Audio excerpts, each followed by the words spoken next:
Mark Goodman here with you this afternoon, and we have a very, very familiar face with us. An old face. Colin, but a pretty... No, not an old face, but familiar face, maybe. Colin James Hay, Mellencamp, who looks a lot like this guy who used to sing lead vocals with Men at Work. Yeah, I killed him. What, a lot of stuff has apparently happened. He was his personality. You're the only friendly face I know around, well, you know, you're the only familiar face I know around here. Everything else has changed, except this is the same old chair that I've always sat in, the same old bar, you know. Well, I'm sure what everybody watching is wondering about is, what happened to the band? How come you added a middle name? What's going on? You must have a solo record out, so, like, how's life, Colin? Well, you've said it all. That's all. Well, I've asked the question. Well, okay, the end of, you know, you think that the band ended like it was a gradual process of disintegration. We split with the rhythm section. There was 3 of us. 85 was the year of the incredible shrinking band. And there was 3, then there was 2, then there was 1.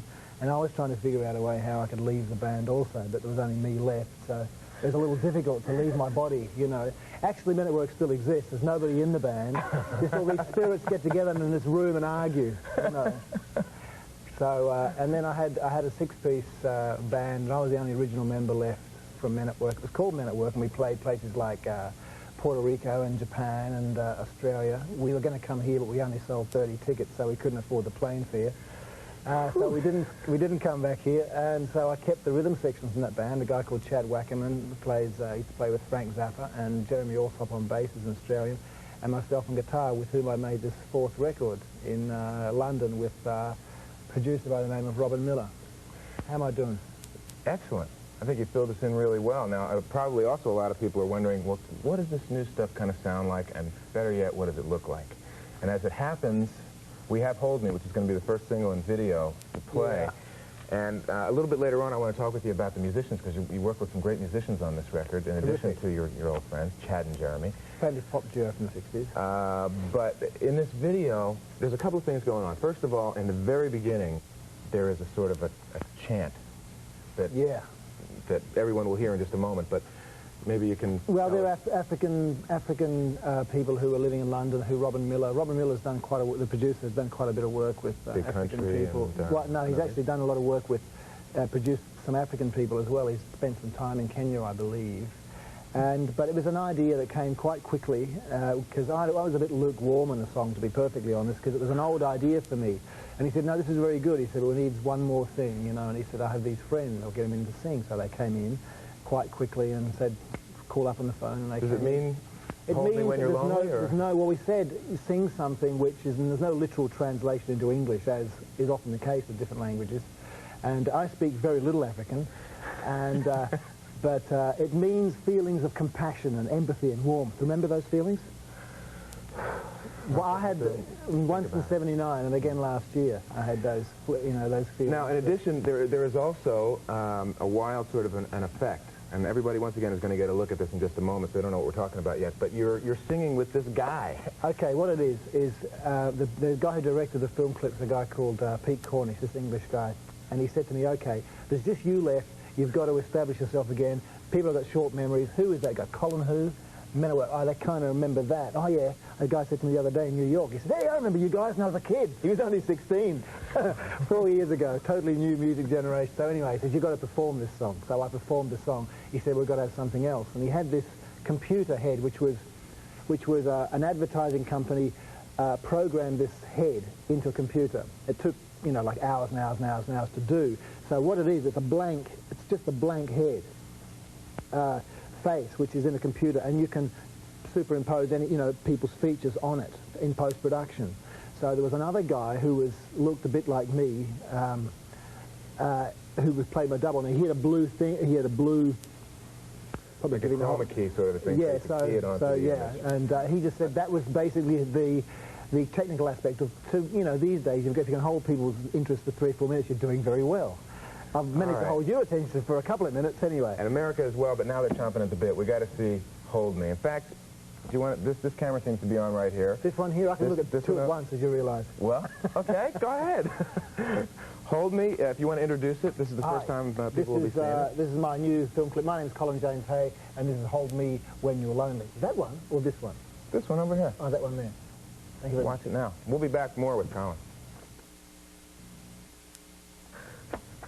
Colin James Hay is our guest this afternoon. Colin's got a new solo record out, but of course we're heading towards our Super Bowl weekend, and as a resident of Australia... I'm no longer a resident of Australia. I'm a resident of New York.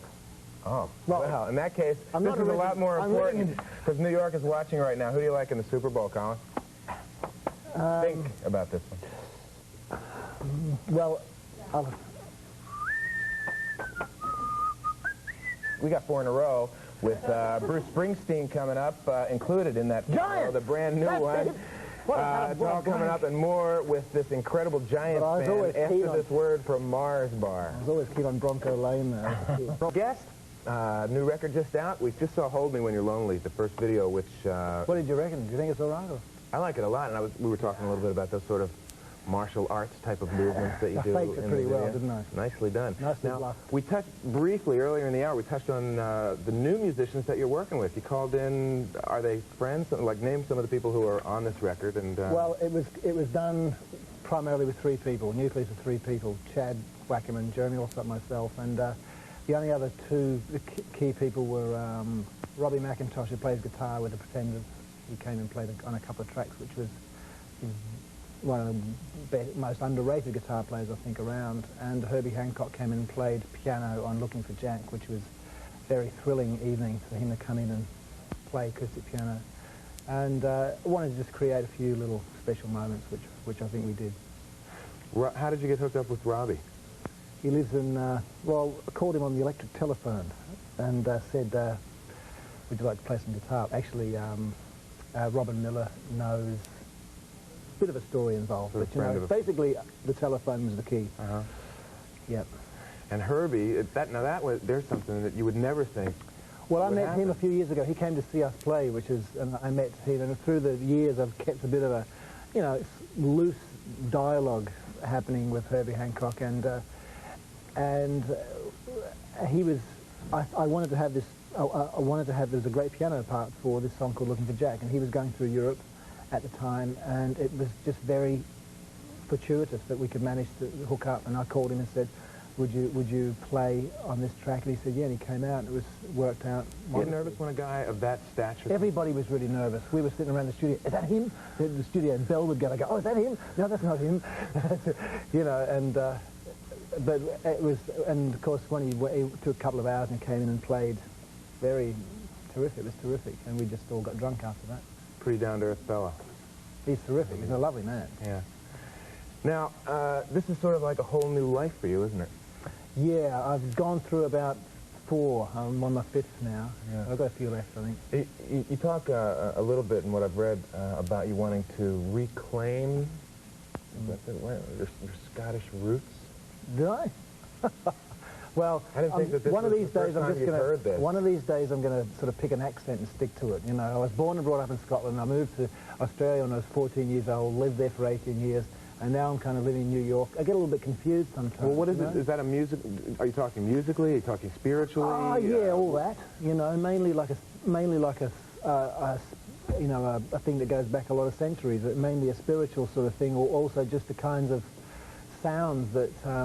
Also, say, for example, doing an album in London has a particular sound about it. You're closer to, say, where things are very familiar, and you remember things as things from your childhood and so forth. But Australia, like, you know, I listen to stuff, you know, that tapes of my friends from Australia too, and I get really teary about that. You know, I walk around weeping all the time. God, you must be a joy to live with. I am, you know. Hey. I'm a wonderful, warm, sensitive human being. Now, yeah, this is the Colin we've come to know and love. I hope that we're going to get a chance to see some more performance from you. I've got to get a band together. This is my scary project. I've got a drummer and a bass player. I've got to find 2 guitarists, a keyboard player, a horn player, some background singers. This is what I call my scary project. Well, listen, if you want, did you want to give us your phone number? I can't remember it. I can't remember it. But you know, I'm after some sort of youngish players who haven't done too many tours, you know, kind of, who are like that, you know, it's guys maybe 25, 26 who've got a bit of sass. All right. We're going to look forward to seeing more of Hold Me, by the way. We'll be seeing quite a bit of that, I'm sure. And I want to see you on stage. Thanks, so do I. I'm ready. To it. Got a lot of energy. Colin James Hay. Watch for the record on its way out. When's it going to be out? 26th, next week. Okay, we'll be watching for that. We got 4 in a row for you right now, including Bruce Springsteen's Fire. Once again, show you that world premiere. It's brand new stuff. Great. But we're going to kick off the 4 in a row sweep with this one from the KBC Band. Thanks, Colin. Cheers.